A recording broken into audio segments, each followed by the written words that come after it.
Welcome to day 13. I guess I'll just jump right into what I wanted to talk about today. Now, this is going to be kind of chewing on an idea out loud, which everybody loves when people chew audibly, don't they? Such a lovely sound. The reason I say that is I'm going to think through this with you. So this is one of the topics that I wrote down almost definitely while I was walking. That's when they usually come to me. I wrote down it's also inspired by Rich Roll on the Modern Wisdom podcast. I don't know why it was inspired, but this is what I have written down, and I'm pretty sure this is my own thoughts, but derived from their concept. The title that I have for this topic is The Myth of Stasis. So I'll just read what I have written so far and then hash through the idea. Chew on it with you. Things are always changing, even down to the recycling of our cells and even protein on the molecular level. This seems to go against the idea of people getting stuck in their ways, but in reality, this is more like them spending energy, effort, to maintain a way of thinking, which is not productive and can be a waste of energy if we think of the possibilities of things we can accomplish by flowing with the ever-changing nature of the universe.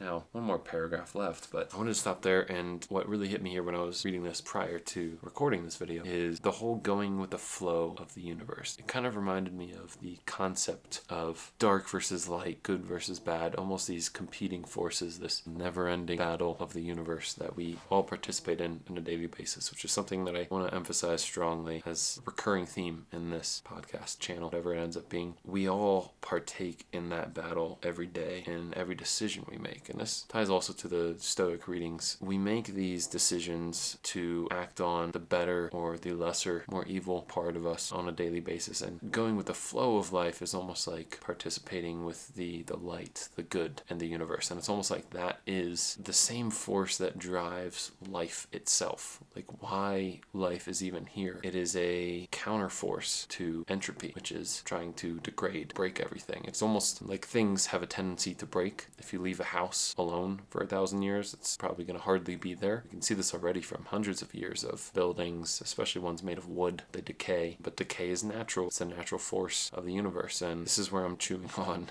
hashing out the idea. So I'm not sure that entropy would be evil in a sense, or darkness, but it kind of makes sense in this light because here I seem to be talking about, because this was me couple weeks ago, people getting stuck in their ways. So the stasis, I look at it more as people's resistance to change, their hesitation and lack of desire to change, even when they know that there's something they want to change about themselves to better themselves, improve themselves. And I've noticed this with some close people lately, not even just lately, but over the years, and I'm sure almost everyone knows somebody that could benefit from some positive change in their life. I mean, pretty self-explanatory, positive change benefit, but from some kind of change that they're resistant to. A lot of this just has to do with the feeling of comfort and not wanting to give up that comfort. Even if it's a destructive way of living that you have just become accustomed to, you're comfortable with that way of living. Yeah, let me just finish this last paragraph, then I'll maybe hash out a little bit of that last thought. In fact, I think that not going with the flow is where a lot of pain comes from. Almost like fighting upstream to stay where you are as opposed to flowing with the stream of life and enjoying all the beauty of the ever-changing landscape along the way. So this also relates to, can't remember if it's a Stoic teaching or there's something that mentions, I want to say maybe like an ancient Chinese or some Asian or Eastern philosophy referring to life as a river. Going with the flow, if you picture life as a river, you do want to go with the flow. And if it is a river and you're flowing down, well, you get to see, it's almost like doing a river float where you just jump on a raft and you let it take you. And sometimes the water's going to get crazy rough and sometimes they're going to be nice and smooth sailing. But along the way, you get to see all of the things, all of the scenery on the sides of the river, and that's kind of, I think, an interesting metaphor for life, but also encouraging the idea of going with the flow, which I've found that to be the key to, that's what's led me out here to Utah, because I'm actually from the East Coast, and it's led to a lot of positive changes in my life. Perhaps even it's something that I'm struggling to really grapple right now, is going with the flow. Everything is changing in the universe all the time. I don't really know where to go from there with the idea that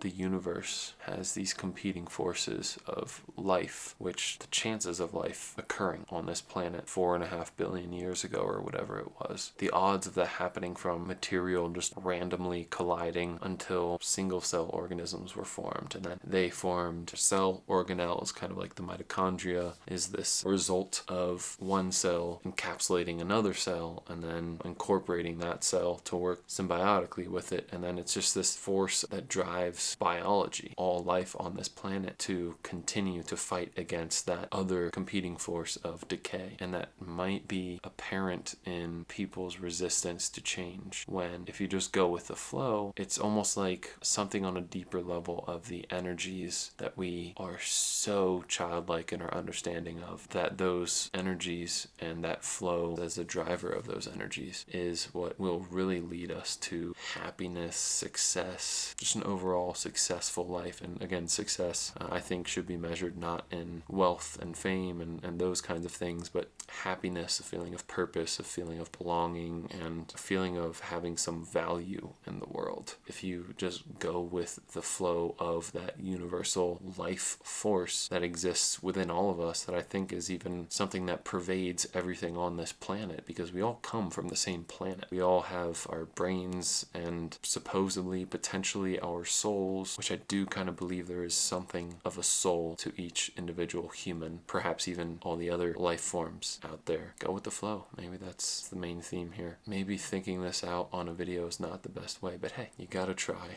You gotta live and you gotta learn. And I think I've learned to maybe think on these a little bit more before jumping in. I was going to talk about something else that I had written down, but I wrote it down earlier today, or I used Siri to create it, and there's this funny thing about it where it wants to, if you set a reminder, it only gives you so much time, and sometimes I need like 2 seconds, which is not that long, but it's too long for Siri. Siri's very impatient when it comes to reminders, and so I was trying to throw this gobbledygook into a reminder, and I was like, yeah, that kind of captures what I wanted to say. And then I read it back just now, and I was like, I am not sure I do understand what I wanted. It's almost like when you take notes that are very abbreviated in a class, and then you look back on them and you're like, the hell was I trying to say? Well, this was slightly a fail, but fail early, fail fast, and get back up. I don't know. Let's just call it. This is already too long. Thanks for tuning in. We'll see you tomorrow, day 14.